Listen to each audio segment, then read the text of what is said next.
Hi everybody, Adam here. So today I wanted to talk about a topic that is near and dear to my heart in particular, which is why so many people who work in the fitness industry tend to quit or kind of shift into related industries instead. I see this happen a lot. I've been in the fitness industry now in some form or another for 10 years. And during that time, I've seen a lot of people who, basically were starting out around the same time as me as personal trainers, as online coaches, so on, who shifted to doing other things. And why is that? What causes that? What is it that makes this industry, an industry where people end up branching out into other things? Of course, I kind of did that myself with taking on a day job in the games industry. But at the same time, I didn't really shift kind of my content or the things I was doing online, which is kind of a much bigger thing that happens a lot with fitness influencers and online social media folks and so on. Anyway, as always, before we get into the video, don't forget to smash that like button, help bless all Himbos around the world, become the best possible Himbos that they can be.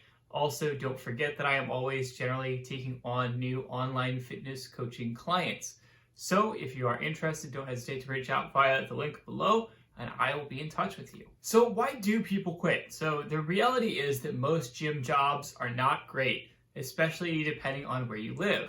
When you work in a gym, you are limited to basically just the number of clients that you can find by your local area. So if you live in an area where not a lot of people have disposable income to spend on personal training, or there's not a lot of people in general, you're not going to make a lot of money.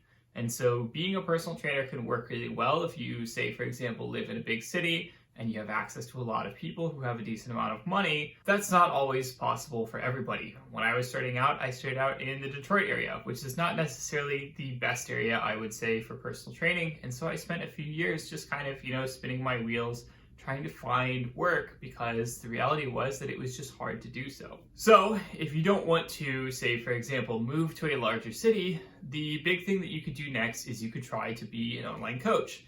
That is kind of obviously the big thing nowadays. It was, I would say, a phenomenon that was just starting out when I got into it, obviously. But, it's a pretty big deal nowadays, which is basically that you coach people over the internet, you give them support, you give them programs, and so on. And in order to do so, you need to have some kind of social media following. You need to have some way to reach your potential clients and just, sort of demonstrate that you know what you're talking about and that you would be a good coach. This is, of course, why I got into blogging and being an online coach myself. However, once you go online, everything is at the mercy of algorithms. So if you are a blogger, you're going to live and die a lot by just SEO and, basically just what search engines decide is going to be good content, and therefore how many people they are going to drive to your site, and so on. If you're going to post on social media, then you're at the mercy of whatever algorithms the social media company that makes that social media has decided, determine what a good post is, what virality is, and so on. Same thing, of course, with YouTube here, where I'm talking to you. And once you enter that sphere, you have a few different options, most of which are not available to most people. So one of your options is that you can make exceptionally good, groundbreaking, very new content. But the problem is that for the most part, fitness is sort of a solved equation. When it comes to kind of just the generally good ways to train, generally good ways to eat, and so on, most people know that sort of stuff already. It doesn't take you too long to become basically somebody who knows most of what there is to know when it comes to just sort of the general fitness knowledge that you need in order to work with clients. You need to spend maybe a couple years studying up things. You need to spend a couple years working with clients to sort of get, sort of the interpersonal skills that you need and so on. But after that point, it's not like, there's a wealth of knowledge that you need in order to work with clients. Like, certainly you can get a lot smarter, you can learn a lot more things, you can dig a lot deeper, but you don't have to. It's not necessary. And so, for example, there are a lot of folks who have made a following just being really, really good purveyors of the latest science. So obviously, there's a lot of scientific research being done in the fitness industry every single day. And that means that, basically, if you're somebody who has, say, for example, a really good background in research, you can actually study the research, you can actually analyze it and interpret that for people, that is a huge deal, and that is, what has built a lot of the major brands in the fitness industry today. However, the reality, of course, is that this is hard. This is not doable for everybody, and lots of people try to do this without having sort of the necessary credentials or skills, and they just sort of come off as kind of very silly because they don't really know what they're talking about, and they very often misunderstand things or get things wrong. Reading and research is a very difficult skill that basically most of us don't have. I certainly don't have it. So when you don't have the ability to impress people with basically just knowing more than them, then, what's another way that you can differentiate yourself on the internet? Well, there's the really simple one, which is that you can be super jacked, take potentially a bit of steroids, and just show off. That is what makes a lot of the big sort of fitness influencer, Instagram types. Basically, you just got to be super jacked or super strong, and you've got to make a crap ton of videos showing off how super jacked or super strong you are. This isn't necessarily beneficial or helpful for people in any, way, shape, or form. It's kind of a lot of garbage. It's just kind of a lot of the same stuff over and over again. It's just kind of silly stuff to look at. But it builds, it's like it's a formula that works. People like to see jacked people, lifting heavy weights or doing silly things or whatever the case is. That works out well for them. Okay.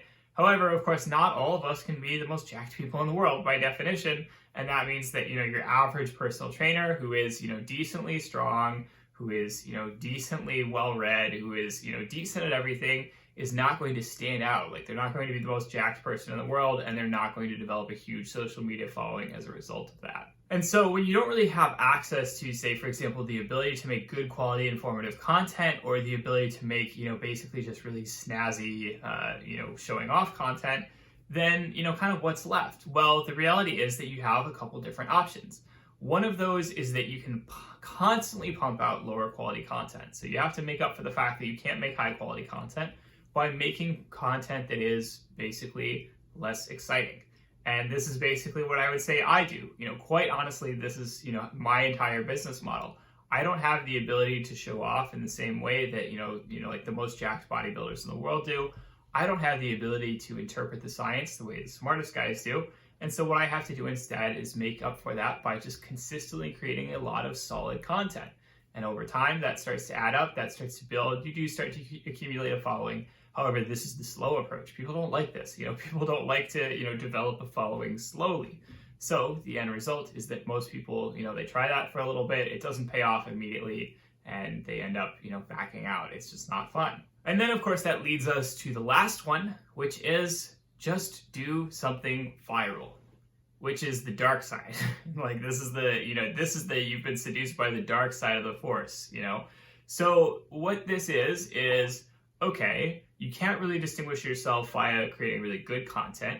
You can't really distinguish yourself via creating content that is, based on just how jacked or cool you are. You can't really make a ton of content because you're lazy. So what do? Instead, you kind of make up content that is as viral as possible. And so you're making content that is, for example, stuff where it's like, hey, I'm going to pivot. I'm not just a fitness trainer now. I'm a fitness trainer / I read tarot cards. Or I'm a fitness trainer and also, here's me running around in my underwear a lot. Or I'm a fitness trainer, but now I've pivoted into being, kind of like a self-help guru. That's what tends to naturally happen, because when you kind of have sort of these wacky, things that you can add on top of it, you can get more attention than you can by just kind of making dry, boring, informative fitness content. And that's just a natural path for a lot of people. Once you pivot into something viral, you tend to see, okay, well, this gets more attention, I get more likes, I get more engagement, whatever the case is. This is clearly a better path for growing my business, for growing my personal brand, etc. And so why not keep doing this? And then over time, that becomes a self-reinforcing path where, you kind of start to stick to stuff that's slightly more viral. Over time, that kind of becomes your whole shtick. And you end up not really talking about fitness so much anymore and kind of just talking about all the other stuff that's not fitness. And this is something that algorithms naturally encourage. That's just how algorithms work. When the algorithms decide what virality is, then what that's going to do is that's going to naturally mean that a content that is exciting, that is interesting, that is different or unique in some way, that is what's going to get attention. And that's going to then naturally push people into creating those kinds of content, even though it very often means that they actually stop making, purely fitness related content, or they stop being really purely informative or fitness oriented influencers. The reality is, of course, that while the fitness industry can certainly be a good industry to make money in, it's certainly not as good as, say, for example, if you work in tech and you have a nice, steady, well-paying job and you have health insurance and so on. It's something where a lot more of it is built on hustle and grind and kind of just having to build your own business, having to develop your own whole shtick. And at the same time, the fact is that the online space is just so much more crowded than it's ever been.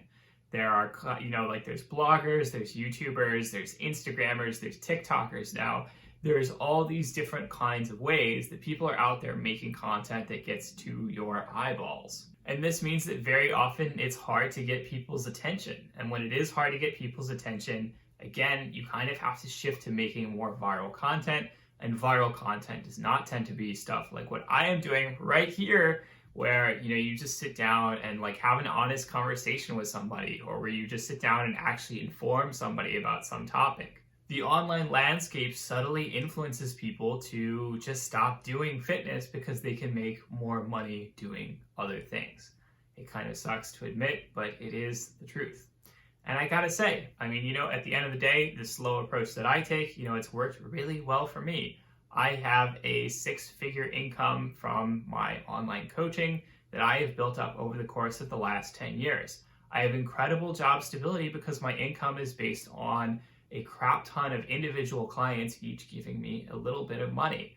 And so while that means that, say for example, my income could fluctuate from month to month, where say a few clients cancel or a few clients come on relative to what it was a few months ago, that also means that, for example, anything short of, basically the COVID pandemic, really doesn't affect me as much. It's not like where you work a day job where, you have just one big major source of income. If you lose that job for any reason, then there goes all of your income.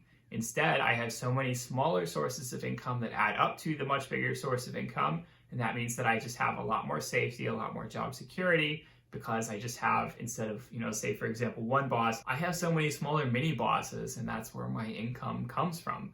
So I certainly enjoy the job that I do. I certainly, really can't complain too much. I'm pretty happy with what I've been able to accomplish within the fitness industry, making the content that I have, and so on. So that was all for today's probably depressing video.